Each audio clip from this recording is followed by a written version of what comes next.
Ke UDP ke badai kawai ni ki parti badan lang hak sorkar MDA menta kelapan kreat syat-syat banjit no iki kertong na kebenta ke election MLA ke Bansalong hu arjar arpulai.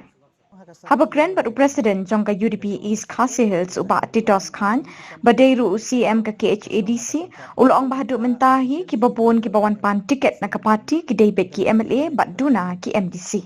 Nah kalian jong ngaku mu bapek ya ke East Khasi Hills kumbalong mentah ki konstruksi barok khat ngila projek ki kandidat ki jungi but lasai ka sing indon ka Central Election Committee that si lasai ka sing an sa percent ya ki tu kat ni teli ki konstruksi ki baki kandidat ki lalong clear kasyong ha ka committee laki sudai ban pelat lasai ne am reina kalian ka jonga ngala long ready ban percent kat tu kat ni teli ki konstruksi ki bala ready ki kandidat kasyong ha ka circle yanu ka recommend Kasyong haka circle, lada ki rekomend arteli ki kerteng ru, kasyong haka Central Election Committee banjir uwe naki, telada ka rekomend uwe pada tengi hap approve uwe.